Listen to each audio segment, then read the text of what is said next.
안녕하십니까. 건강 365 아나운서 이영호입니다. 우리 몸의 콩팥 기능이 떨어지는 이유는 여러 가지입니다. 다양한 원인으로 계속 손상을 받게 되면서 만성 콩팥병으로 진행하고요. 말기 신부전으로 이어지기도 합니다. 그렇게 되면 콩팥 기능을 대신할 수 있는 대체 요법을 진행해야 하는데요. 콩팥 이식도 한 가지 방법입니다. 특히 콩팥 이식이 가능하다면 투석을 유지하는 것과 비교해도 삶의 질이 훨씬 높아지는데요. 이 콩팥 이식에 있어서 살피고 확인해야 하는 부분들이 많습니다. 누구나 가능한 건 아니라는 거죠. 콩팥 이식의 요건들 잠시 후에 알아보고요. 건강검진에서 복부 초음파로 살펴볼 때 췌장염 소견을 받을 때가 있는데요. 이 췌장염의 위험에 대해서도 짚어보겠습니다. 건강 365 클린트 홈즈의 플레이그라운드 인 마이 마인드로 시작합니다. KBS 라디오 건강 365 함께하고 계십니다. 콩팥 기능이 떨어지는 만성 콩팥병이 진행될수록 생활 습관이나 약물로 치료 효과를 기대하기는 어렵습니다. 여러 합병증의 위험이 높아지는 말기 신부전 상태가 될 수 있는 거죠. 그럴 때 콩팥 기능을 대신할 수 있는 투석이나 콩팥 이식이 고려되는데요. 특히 콩팥 이식에 있어서 이 모든 경우에 이식이 가능한 것은 아니라고 합니다. 또 이식 후에도 조심할 부분들은 있을 텐데요. 한양대학교 병원 신장내과 이창화 교수에게 도움 말씀 듣겠습니다. 교수님 안녕하십니까? 네, 안녕하십니까. 한양대학교 신장내과 이창화입니다. 네, 교수님 반갑습니다. 이 콩팥 이식이 말기 신부전인 분들의 사망률을 낮출 수 있는 방법인 거죠. 네, 물론이죠. 그 투석이나 신장 이식이 필요한 말기 신부전 환자들에서 이렇게 신장 이식은 투석에 비해서 수명 연장 효과뿐만 아니라 삶의 질도 현저히 좋아지거든요. 뭐 이런 어떠냐면 투석을 받을 때보다가 일단 치료비도 좀 적게 들고 뭐 다른 여러 가지 병이 걸릴 확률도 떨어지고 물론 사망률 자체도 좀 낮아지고 뭐 더욱이 삶의 질은 비교가 안 될 정도로 좋아집니다. 그러다 보니까 말기 신부전으로 진단되고 투석이나 신장 이식이 필요하다면 가능하면 신장 이식을 받는 것이 더 유리합니다. 예.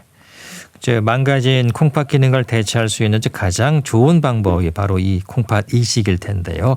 문제는 이 모든 경우에 가능한 것은 아니라면서요. 네, 그렇죠.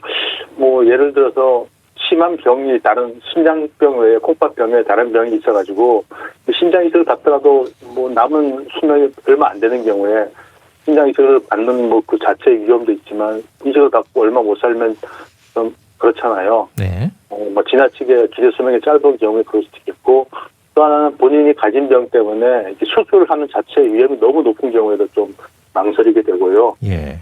또 이식을 받고 싶은데 내가 지금 아직 치료 중인 암이 있고 완치가 안 됐다. 그러면 이렇게 면역제를 쓰다 보면 또 악화될 수 있기 때문에 또 그럴 경우에도 좀 연기하거나 아니면 뭐 다른 방법을 생각할 수 있고요.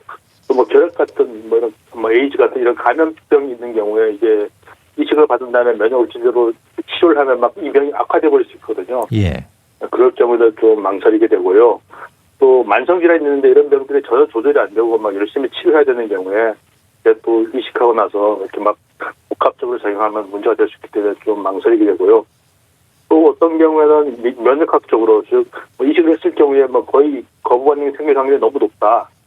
이럴 경우에도 금방 이식한 콩팥이 망가질 가능성이 높다. 그럴 경우에도 이렇게 이식을 망설이게 됩니다. 그래도 뭐 요즘 흔히 얘기하기로 뭐 혈액형에 틀리면 이식을 못한다. 아니면 뭐 교차 반응 검사를 해봤던 양성인 경우에 이렇게 항체가 있기 때문에 못한다. 이런 부분도 있는데요. 예. 이런 문제는 좀 많이 극복이 되었고 대부분의 경우에 있어서 이렇게 전처치를 하게 되면은 이식이 가능하게 되었습니다. 그래서 기존에 이렇게 이식을 못한다 그랬던 문제들도 치료를 하거나 아니면 뭐 새로운 치료 방법들이 개발되면서 점점 더 많은 경우에 이식이 가능하게 되었습니다. 예.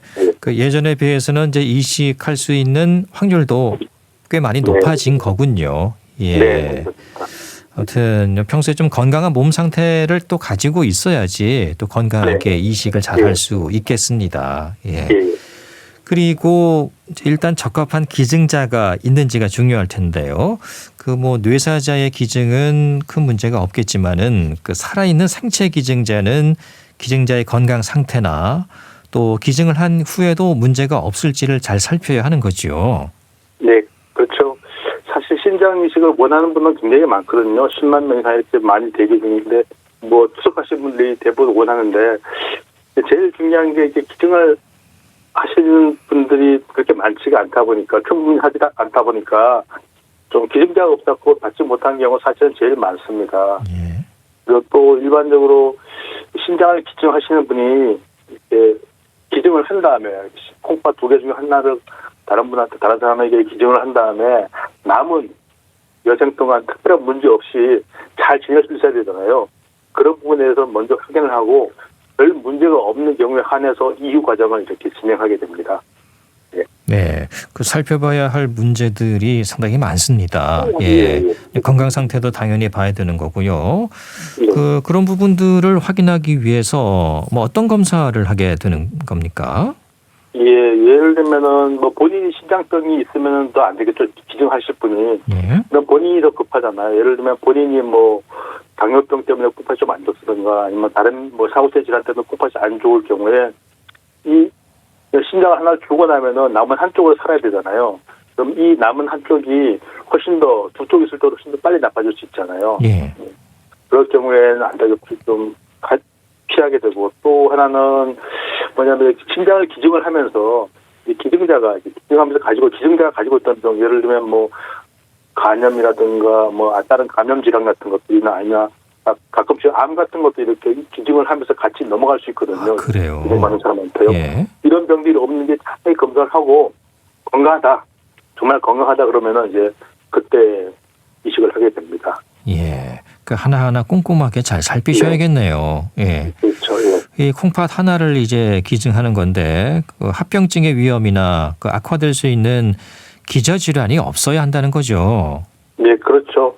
뭐 예를 들면 뭐 가벼운 심하지 않은 고혈압 있는 경우에 약을 먹고 잘 조절되는 경우에 뭐 그런 가벼운 정도에서는 기증을 하더라도 길게 봐서 큰 문제가 없지만 뭐 예를 들면 뭐 당뇨병 때문에 콩팥이 나빠지는 경우가 가장 많은 경우거든요. 네.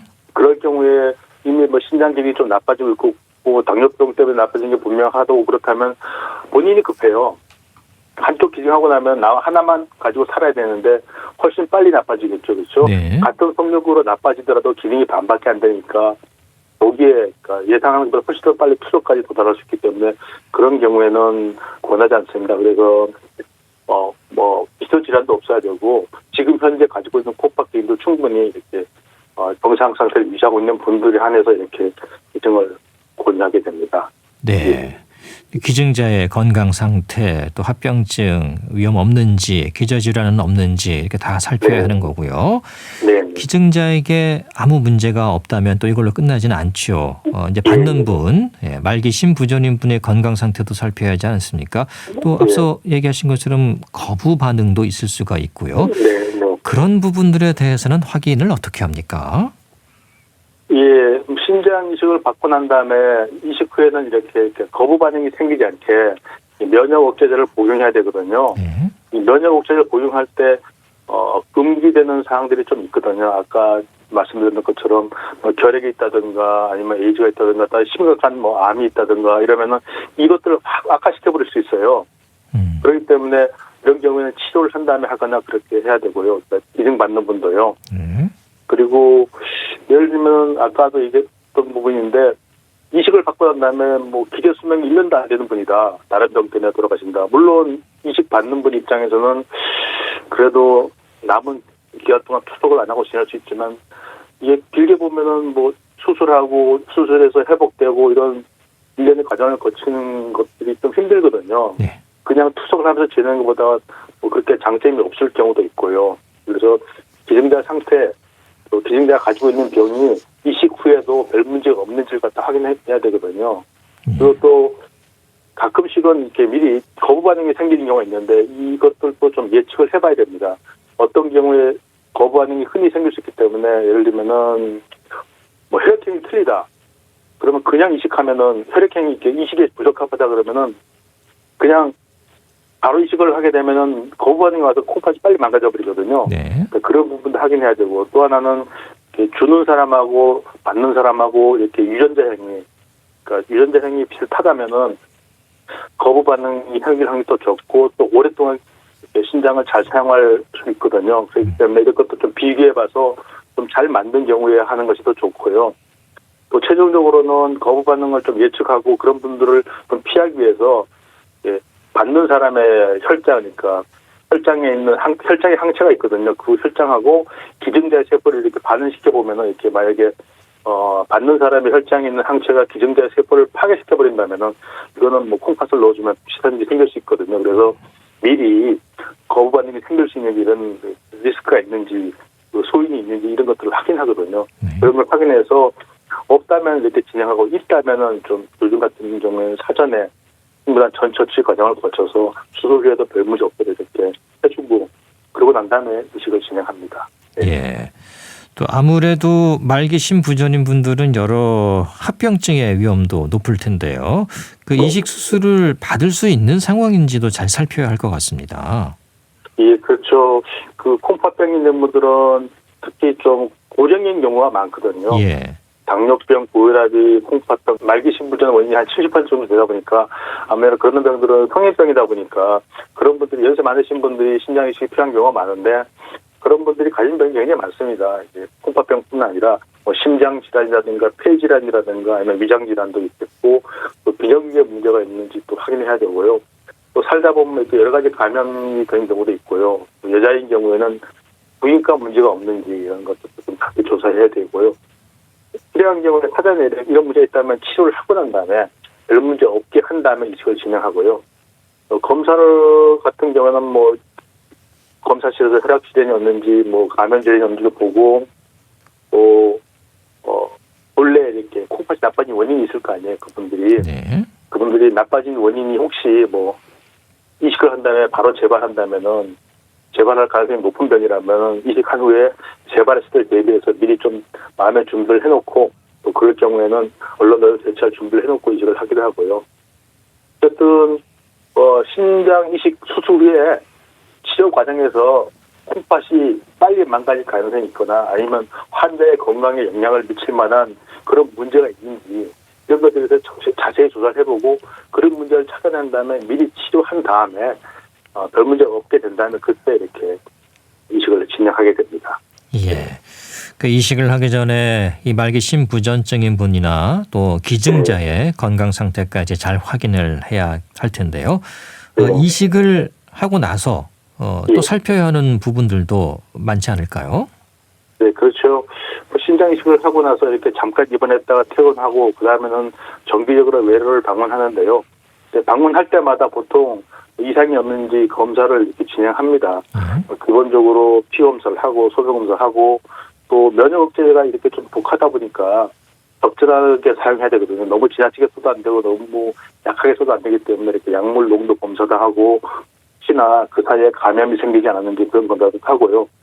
또 이렇게 그 외에도 좀 정기적으로 뭐 1년에 한 번, 뭐 2년에 한 번 정도로는 혹시나 뭐 암이나 아니면 만성질환 같은 것들이 악화되거나 생긴 건 아닌지 그런 것들이 콩팥 병과 관련해서 서로 이렇게 나쁜 상호작용을 할 수 있거든요. 그런 부분이 있는지 좀 찾아보고요.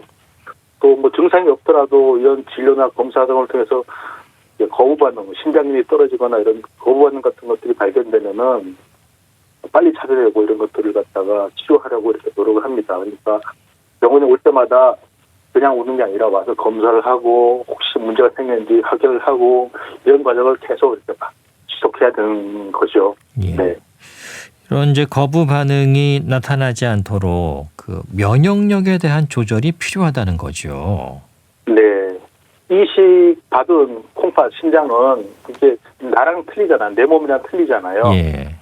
나랑 틀린 유전자를 가지고 있고 나랑 틀린 조직형을 가지고 있다 보니까 우리가 가지고 있는 면역 시스템은 면역 체계는 나랑 다른 이물질이기 때문에 그걸 제거하려고 그래요. 그러다 보니까 이걸 갖다가 억제하지 않으면은 이 면역 시스템이 이 이식받은 콩팥을 갖다 파괴해버리거든요. 그게 거부 반응입니다. 뭐 예를 들면 뭐 유전자가 완벽히 똑같은 일란서 쌍생아라면은 그 다음에 면역 억제제를 중단해보는 시도가 이게 가능할지도 모르겠는데요. 보통 신장 이식 환자의 경우에는 이식받은 콩팥이 기능을 하는 동안에는 최소한 기능을 하는 동안에는 면역 억제제를 계속 복용해야 됩니다. 그렇지 않으면은 거부 반응이 금방 생겨버립니다. 뭐 계속 먹어야 되는 거죠, 그러니까요. 그러니까요.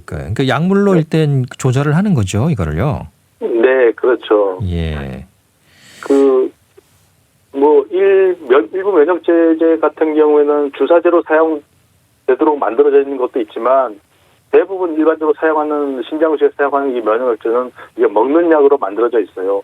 그래야 약을 이렇게 병원에 와서 검사하고 이상했는지 확인한 다음에 약을 받아가서 집에서 이렇게 약을 한 석 달 정도 복용하다가 석 달이 와서 다시 이렇게 괜찮은 이상하고 이상했는지 검사를 하고 이렇게 다시 약을 처방받아가서 집에서 이렇게 일상생활하면서 약을 복용하고 이렇게 지내게 됩니다. 예. 네. 그 면역 억제제라는 것이 콩팥 이식을 한 분들의 뭐 생존 기간이라든지 또 이식 후의 건강에 아주 중요한 부분이라고 하더라고요. 이건 어떤 의미로 보면 될까요? 예, 일단 면역 억제제는 그렇습니다. 이식된 신장에 거부 반응이 안 생기도록 내 면역 시스템이 그 콩팥을 파괴하지 않도록 면역 시스템을 약화시킨 약입니다. 그러다 보니까 이 약을 적게 먹거나 임으로 그냥 중단하거나 아니면 불규칙하게 먹다 보면 어떻게 됩니까? 내 면역 시스템이 충분히 이렇게 강한 세기를 유지하면은 내 콩팥을 공격해서 파괴해버리거든요. 예. 그러면은 다시 이식받은 콩팥이 망가지면 다시 투석을 다시 받아야 되는 그런 상태가 될 수 있거든요. 가끔씩은 다양한 이유 때문에 약을 갑자기 중단하거나 그러면 이런 일 드물지 않게 생깁니다. 그리고 또 하나는 뭐냐면은 이 면역 억제제가 이 장기간 복용하다 보면 내 면역 시스템을 먹지 않는 거잖아요. 아무래도 외부의 세균이나 바이러스 같은 것들이 들어오면은 그걸 방어하는 무기가 면역 시스템인데 그걸 약화시킨 상태이고 또 하나는 내 면역 시스템은 우리 몸에 생기는 종양이나 암 같은 것도 생기면 이렇게 가서 이렇게 미리미리 좀 이렇게 방지하고 제거하는 그런 기능도 같이 있거든요. 예, 그런 기능을 다 억제하다 보니까 그런 문제가 잘 생길 수도 있어요. 이런 부분도 감시가 필요하고요. 또 예를 들면 당뇨 같은 것도 잘 생깁니다. 약을 먹다 보면은요. 예. 또 골다공증 같은 문제도 잘 생기고 이런 문제가 생기는지 이렇게 계속 감시를 하고 생기면 빨리빨리 치료를 해줘야 이식받은 환자분이 건강하게 지낼 수 있거든요. 또 면역 억제제는 이 약의 선택뿐만 아니라 용량도 중요하거든요. 조금만 과량으로 사용해도 이제 심장에 독성이 있어요. 조금만 모자라면 이제 기능이 효과가 떨어져서 거부 반응이 생길 수 있고 그래서 올 때마다 이렇게 약물이 용량이 적절한지 검사를 해서 이렇게 수시로 용량을 조절해야 하는 그런 종류의 약도 있습니다. 예. 그러니까 면역 억제가 과하지도 또 부족하지도 않게 적절하게 유지하는 게 중요한 거군요. 예. 네. 어떤 이 거부 반응으로 이어지게 되면 콩팥 기능이 또 현저히 떨어질 수 있다는 거 기억하셔야겠습니다. 한편으로 생각하면 이런 면역 억제제가 개발되면서 이런 이식이 가능한 말기 심부전인 분들의 범위가 좀 넓어지는 측면도 있겠는데요. 네, 그렇죠. 예. 아까도 말씀드렸지 이게 새로운 면역 억제제가 개발되면서 이식 환자들이 이렇게 거부 반응이 적어지고 또 더불어서 이렇게 합병증도 좀 적어지는 약들이 좀 조금씩 개발되고 있거든요. 네. 근데 그런 새로운 약이 개발되면서 좋아진 부분도 있고요. 또 하나는 새로운 프로토콜, 예를 들면 지금 있는 약을 조합하는 방법이나 쓰는 방법이나 용량 같은 것에 대해서 이렇게 개선이 되면서 이 환자들의 예후가 좀 좋아지고 있습니다. 예를 들면은 혈액형이 틀린 경우 옛날에는 이식을 못했는데요. 지금은 혈액형이 틀리더라도 이식을 할 수 있는 이유가 이식 전에 한 몇 주 전에 입원해서 새로운 약을 사용하고 또 이렇게 몸 안에 있는 항체들을 좀 제거를 해주고 또 새로 생기는 항체가 못 생기게 약도 들어가고 이런 것들 갖다 일찍이 프로토콜로 만들어서 프로토콜 개발해서 그러니까 약을 적절한 시기에 적절한 양을 써가지고 최선의 상태로 만드는 그런 방법 있잖아요. 같은 것들을 약이더라도 그런 방법들이 개발되면서 이것들이 환자들의 예후에 많이 도움이 됩니다. 다시 말씀드리면은 새로운 약도 개발되는 것도 또 중요하고요. 기존에 있는 약들을 갖다가 잘 사용해서 적절하게 사용해서 그것들이 최대 효과가 있으면서 최소한의 이렇게 합병증 생기는 범위 내에서 사용하도록 하는 그런 방법들이 개발되면서 환자들의 예후가 좀 조금씩 좋아지고 있습니다. 네. 예. 이식 후에 있을 수 있는 합병증, 일단 그 수술비의 출혈이나 감염 위험도 있겠습니다. 예, 그렇죠. 뭐 이식 수술 직후에는 뭐 대부분의 다른 수술과 마찬가지로 이렇게 수술 후에 생길 수 있는 대표적인 합병증이 이렇게 수술 부위 출혈이 되는 거잖아요. 그리고 이렇게 수술을 하는 과정에서 좀 어쩔 수 없이 이렇게 감염, 세균 감염이나 이런 것들이 생길 위험도 있고요. 아무리 주의해서 수술을 하더라도 뭐 일정 정도의 출혈이나 감염의 위험을 완전히 없애기는 힘들고요. 어느 정도는 생길 수밖에 없는 게 현실입니다. 근데 또 특히 신장 이식 환자들의 환자에서 본다면 신장 이식 수술 직후에는 그러니까 초기에 거부 반응을 막기 위해서 면역 억제를 굉장히 강하게 쓰거든요. 이렇게 처음 들어갔을 때 바로 거부 반응이 심하게 생길 수 있다면 그 당시에는 그 면역 억제 정도가 굉장히 강해요. 그러다 보니까 면역 기능이 확 떨어져 있다 보니까 이 수술 후 감염의 위험이 크거든요.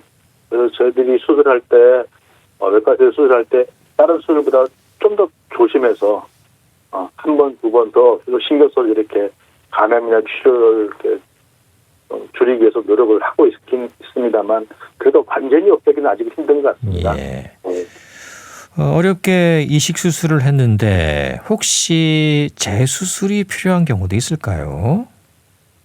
예, 이식 수술 직후에 재수술이 필요한 경우는 대부분 뭐 수술 과정에서 직후니까 수술 과정에서 수술과 관련해서 이렇게 문제가 있는 경우가 뭐 대부분이겠죠. 예를 들면은 뭐 수술 부위에서 막 출혈이 되면서 보통은 뭐 어느 정도 출혈을 시간이 지나면서 우리 몸에서 이렇게 지혈을 해주고 흡수되고 이렇게 저절로 치료가 되는데 이게 저절로 지혈이 안 되고 계속 출혈이 되고 뭐 주위의 장기에 영향을 주고 뭐 출혈이 너무 심해갖고 막 쇼크하고 이러면은 다시 수술하러 들어가서 이렇게 출혈되는 부위를 지혈을 하고 나오는 경우도 있겠고요.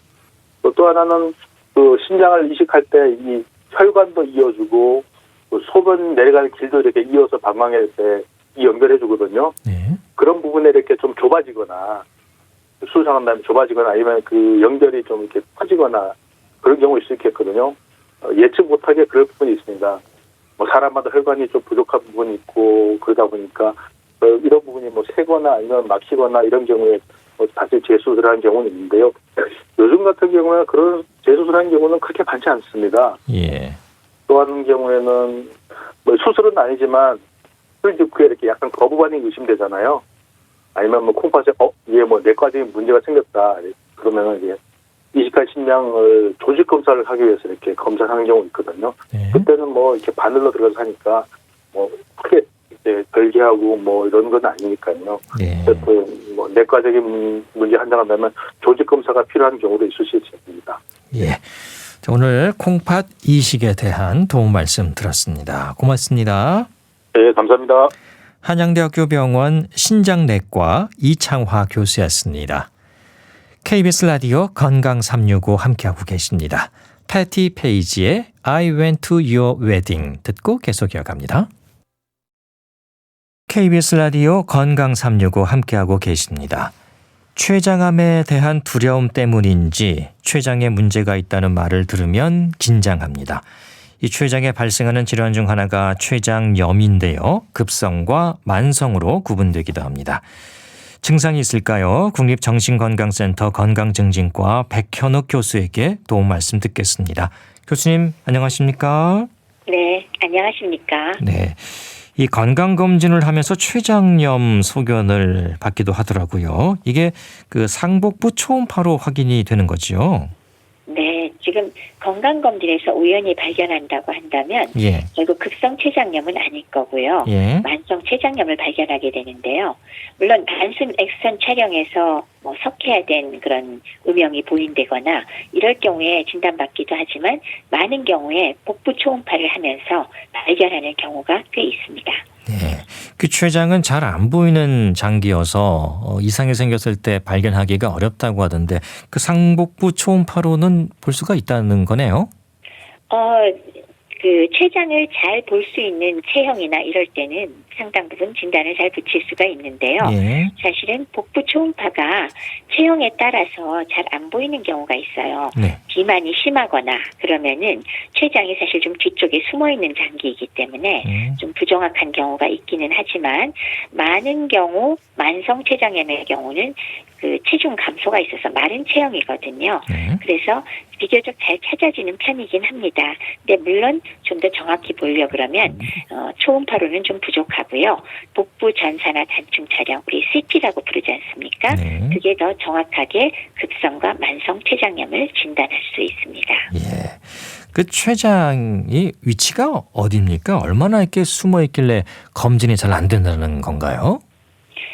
우리 뱃속에 있는 장기 중에 보통 소화와 관련된 장기가 많이 있잖아요. 네. 위라든지 소장이라든지 아니면 오른쪽에 있는 간, 담도 이런 것들은 복벽의 앞부분에서 우리가 접근이 가능해요. 그런데 췌장은 콩팥처럼 복벽 뒤쪽에 위치하는 후복막 장기거든요. 네. 그래서 위치를 따져보면 위에 뒤쪽, 척추 앞에 그 사이에 놓여 있기 때문에 사실은 뒤쪽에 좀 숨어 있는 장기니까 아무래도 검사하기가 좀 쉽지가 않을 거고요. 실제로 몇십 년 전에 초음파나 CT가 우리 일상적으로 많이 사용하게 되기 전에는 췌장에 문제가 생긴 거를 참 조기에 발견하지 못해서 많은 문제가 있는 질환으로 우리가 분류를 하곤 했습니다. 그래서 쉽게 접근하기 어렵다는 거죠. 예. 그 췌장염은 말 그대로 췌장에 염증이 생긴 건가요? 네. 염증이 있으니까 췌장염이라고 했겠죠. 네. 근데 이제 재밌는 거는 췌장염이 조금 독특한 특성이 있습니다. 예. 이게 무엇이냐면 일반적으로 염증 그러면 뭐 바깥에서 세균이 들어가서 염증을 일으키거나 뭐 이물질이 들어가서 생기거나 그런데 췌장염의 특징은 췌장의 일부 세포가 파괴가 되면 췌장이 소화 효소를 만들어내는 곳이잖아요. 네. 그러면 그 세포 안에 있는 췌장의 소화 효소, 주로 트립신이 많지만은 이런 것들이 오히려 쏟아져 나오면서 주변의 모든 세포와 조직들을 파괴하게 되거든요. 네. 그러면서 국소적이거나 아니면 전체적으로 췌장에 염증을 발생하기 때문에 췌장에 염증 생긴 건 맞고요. 다른 염증과는 달리 자기 스스로 분비하는 그 췌장 효소에 의해서 염증이 더 심화될 수 있다는 게 췌장염의 특징이 되겠습니다. 네. 다른 장기에서 생길 수 있는 염증과는 분명히 차이가 있네요. 예. 네, 그렇습니다. 오히려 더 나빠질 수가 있다. 스스로 그럼요. 나오는 그런 어떤 물질들 때문에. 네. 이제 급성과 만성으로 나뉜다고 앞서 말씀해 주셨는데요. 예, 어떤 기준인가요? 급성 췌장염과 만성 췌장염 둘로 이제 물론 분류가 되는데요. 예. 급성 췌장염의 특성은 염증 후에 회복이 된다면은 췌장이 정상 기능으로 완전히 돌아올 수가 있다는 것이 특성이고요. 네. 거기에 비해서 만성 췌장염은 염증이 반복적이고 지속적으로 지속되면서 손상이 되기 때문에 이 경우에는 소위 우리가 비가역적이라는 표현을 쓰죠. 그러니까 정상으로 돌이킬 수 없게 그 변화가 오면서 췌장에 그 호르몬을 분비하는 내분비 기능 그리고 소화효소를 분비하는 외분비 기능 자체가 영구적으로 장애가 초래되는 경우를 이야기합니다. 예. 그럼 만성이 되면은 그 이전의 건강한 상태로 좀 되돌리기가 어려울 수도 있다는 거군요. 그렇죠.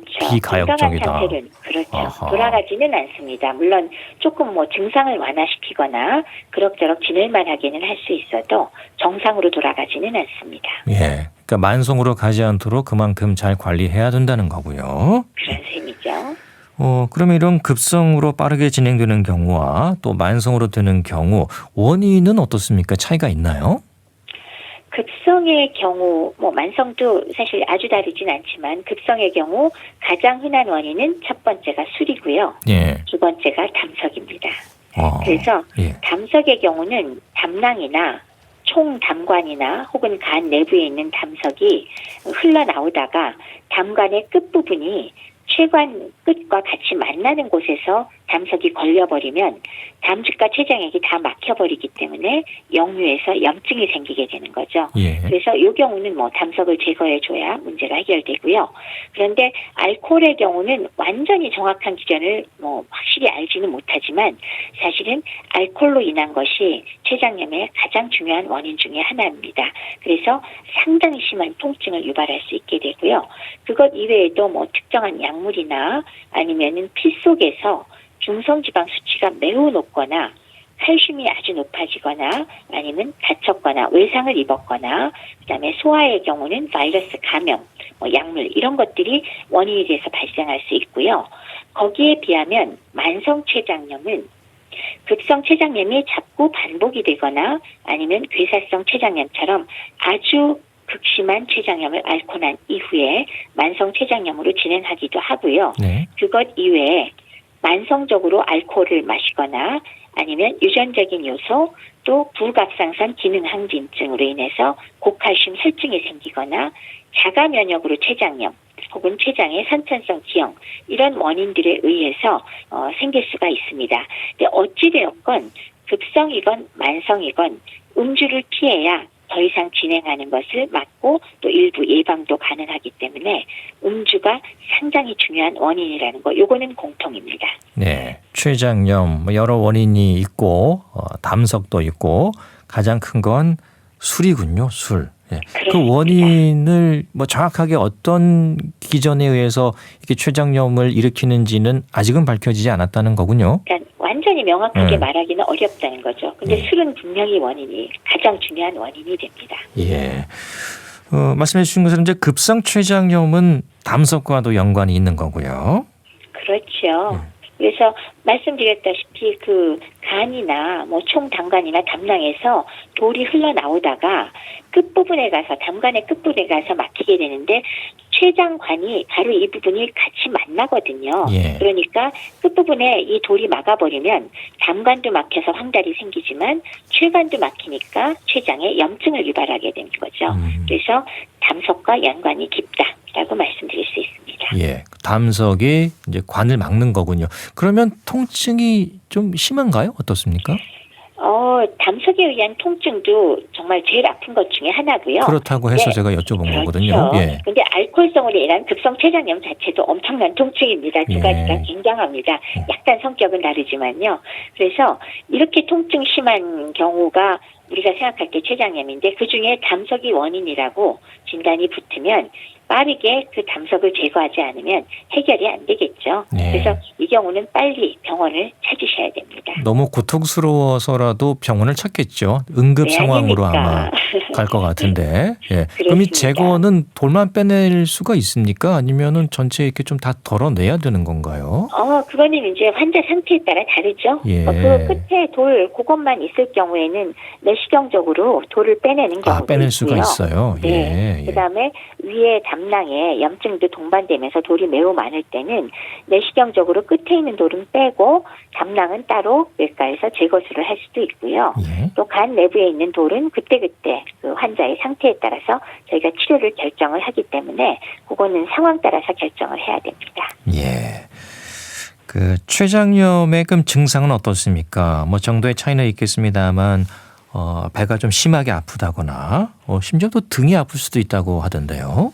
맞습니다. 예. 췌장염의 가장 중요한 증상이 바로 통증입니다. 예. 그래서 소위 명치 끝 혹은 몸의 왼쪽에서 주로 나타나지만은 이 장기 자체가 뒤쪽에 있기 때문에 췌장의 어느 부위가 더 문제가 되느냐에 달렸지만은 등 쪽으로 혹은 옆구리 쪽으로 통증이 심하게 반사되기도 합니다.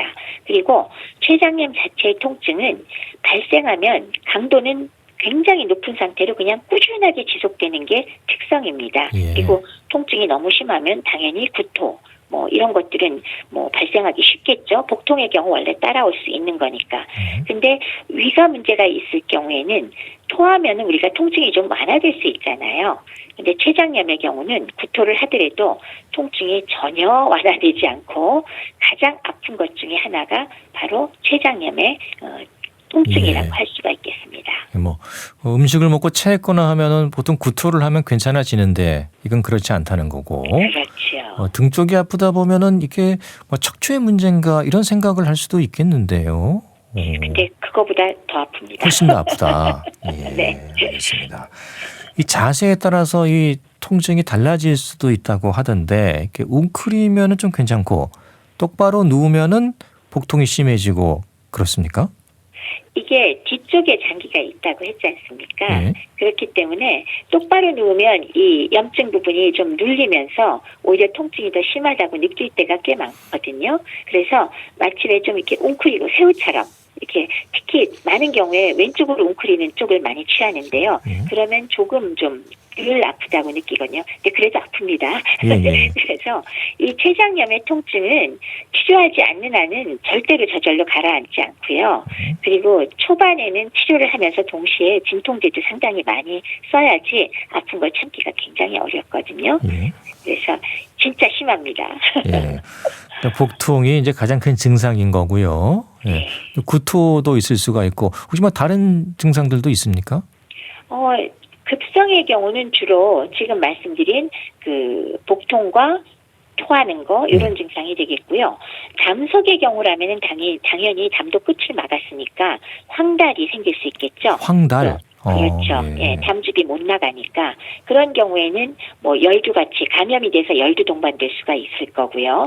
그다음에 소변 색깔도 진한 색깔, 뭐 우리가 붉은색이라고 표현을 하지만 짙은 색깔로 나올 수가 있어서 이런 것들이 동반될 수가 있고요. 심하면은 뭐 쇼크에 빠질 수도 있습니다.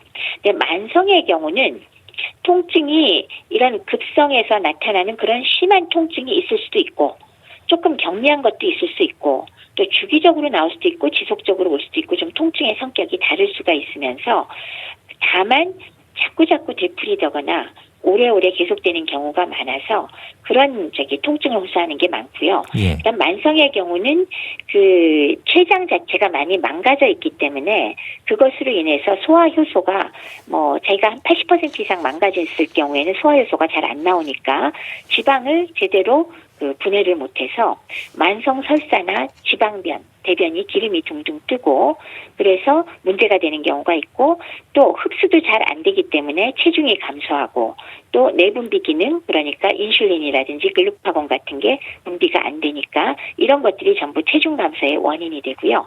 그다음에 마찬가지로 어떤 염증성 종괴나 가성낭종으로 합병증 생겨 있으면 이 경우도 황달이 생기는 경우도 있습니다. 증상이 생각보다 꽤 다양하네요. 예. 뭐 열이 날 수도 있을 거고요. 예. 그렇죠. 뭐 소화가 잘 안 되기도 합니까? 어떤가요? 그럼요. 소화 안 되는 거는 사실 기본인데 예. 급성으로 췌장염이 왔을 때는 소화가 된다 안 된다를 따질 수가 없을 정도로 통증이 심하거든요. 근데 당연히 소화 안 됩니다. 예. 만성의 경우는 소화 효소가 잘 분비가 안 되기 때문에 소화 안 되고 흡수 장애가 생기는 것이 또 특징적이 되겠습니다. 예. 그럼 이런 급성 췌장염일 경우 치료는 어떻게 해야 합니까? 담석일 경우에는 이제 담석을 제거하면 되는 거고, 예. 네. 다른 염증에 의해서 원인에 의한 염증이라면 어떤 치료를 하게 되는 겁니까? 급성 췌장염의 경우 아주 중증으로 오는 한 10 내지 20%를 빼면은 사실은 일단은 굶깁니다. 그러니까 식사가 들어가면 예. 이게 자극이 되면서 췌장에서 효소가 더 나올 거 아니에요. 예. 근데 아까 말씀드렸듯이 췌장염의 특성이 자체 내 세포 안에 있는 수많은 소화 효소가 자기 세포가 깨지면서 나와서 주변을 다 염증을 일으키고 손상을 시키잖아요. 예. 그렇기 때문에 음식이 들어가면 자극을 받아서 또 효소를 더 내놓으려고 하기 때문에 더 심해지거든요. 예. 그 염증이 더 심해지고 통증도 심해지고 그래서 일단 초반에는 식사를 안 하는 게 첫 번째고요. 예. 그러면서 통증을 조절을 하고 열이 나거나 그럴 땐 필요에 따라서 항생제를 사용할 수도 있고 그다음에 그 중증도에 따라서 다르지만은 못 먹는 부분은 우리가 정맥 주사로 영양을 보충하고 탈수를 피하게 하지만 상황에 따라서는 코에서 급식관을 췌장을 지나서 12지장 저 하부까지 관을 넣어서 그렇게 음식을 영양을 공급하는 방법도 있습니다. 예. 그러면서 진통제를 충분히 써줘야 되고요. 그래서 일반적으로는 입원해서 치료하면 보통 한 일주일 이내에 호전되는 경우가 더 많습니다. 예. 그런데 한 10 내지 20% 정도는 굉장히 심한 중증 괴사성 췌장염으로 진행해서 문제가 되는 소지가 있고요. 예. 그리고 합병증으로 가성 낭종이 생기거나 다양한 합병증이 생길 수 있습니다. 예. 급성일 경우에는 이제 그렇게 치료를 하는 거고, 물론 아까 말씀하신 이제 담석이 원인이라면 그걸 제거를 하면 되는 거고요. 그럼요. 예. 그거는 뭐 담석을 담석을 제거하면 바로 통증은 사라지나요? 어떻습니까? 이미 췌장에 염증이 많이 생겼을 때는 예. 그게 회복하는 시간이 필요하기 시간이 때문에 걸리고. 사실은 걸리지만은 그래도 담석이 원인일 때는 예. 원인을 제거했기 때문에 빠른 속도로 좋아지죠. 호전이 좀 상대적으로. 빨리 되겠네요. 그랬더요. 그렇습니다. 예. 네. 그럼 그게 말씀해 주신 것처럼 잘 안 되거나 하려면 이제 만성이 되겠네요. 예. 그렇죠. 그때는 어떻습니까? 치료를 어떻게 해야 되나요? 만성의 경우는 급성과는 조금 다르죠. 이거는 뭐 무조건 굶길 수도 없는 거고. 그렇죠. 예. 물론 이제 만성에서 급성 악화된 상태에서는 비슷한 방법으로 치료를 하지만 그런 것보다는 만성의 경우는 첫 번째는 우선 음주하는 분은 술부터 끊어야 되고요. 당연하죠. 예. 네. 그다음에 두 번째는 소화 효소가 잘 안 나오고 그걸로 인한 문제가 많이 생기잖아요. 그래서 만성 췌장염의 경우는 바깥에서 췌장 소화 요소를 좀 제공하는 것도 다소간은 흡수 불량을 좀 도와주고 좀 더 흡수가 잘 되게 하고 그다음에 음식을 먹었을 때 소화가 되게끔 도와줄 수가 있어서 그런 방식으로 하고 그다음에 통증이 심할 때는 적절한 진경제, 진통제를 써야 되는데 사실 만성의 경우 좀 문제점은 이 진통제 쓰다가 그 약물 중독되는 경우도 없지 않습니다. 네. 사실 그런 문제가 좀 있고요. 그래서 문제는 이렇게 열심히 치료해도 점점 체중이 빠지고 만성적으로 힘든 경우가 많아서 생각외로 급성과는 조금 다르게 급성으로 갑자기 이렇게 괴사성 췌장염은 아니지만은 10년 생존율이 한 70%라고 해요. 그러니까 30%가 10년 만에 죽는다는 거죠. 만성 췌장염으로. 예. 놀랍죠. 그리고 예. 20년의 생존율은 45%밖에 안 되니까 예. 20년까지 지나면 55%가 만성 췌장염으로 사망할 수 있다 그러는데 사망 원인이 사실은 만성 췌장염을 악화시키고 유발하는 술 많이 먹고 흡연 그다음에 2차적으로 나타나는 췌장염이나 췌장암이나 수술 합병증 이런 것들이 사실은 예후가 나빠지고 사망률이 높아지는 원인이라고 합니다. 예. 가장 많이 하는 궁금증이 췌장염이 췌장암으로 갈 수 있느냐거든요. 예. 직접적인 것을 말씀드린다면 췌장염이 바로 췌장암으로 발전한다고 말하지는 않습니다. 예. 그래서 사실은 췌장염증과 췌장암은 일단은 서로 별개의 질환이라고 생각은 합니다. 그러나 그 염증이 아주 장기간 가는 경우는 몸의 모든 장기가 암을 좀 더 유발한다고 얘기는 하거든요. 그래서 실제로 그 만성 췌장염 환자에서 췌장암 발생률을 봤더니 1.4에서 2.7% 대략 2% 전후에서 3% 가까이 췌장암이 동반되는 것이 있기 때문에 직접 발전하지는 않지만 관계는 있다고 말씀드리는 게 맞고요. 예. 그래서 특히나 만성 췌장염 환자에서 췌장암의 누적 발생률을 봤더니 만성 췌장염 진단받고 10년 후에는 1.8%, 20년 후에는 4%까지 간다고 해요.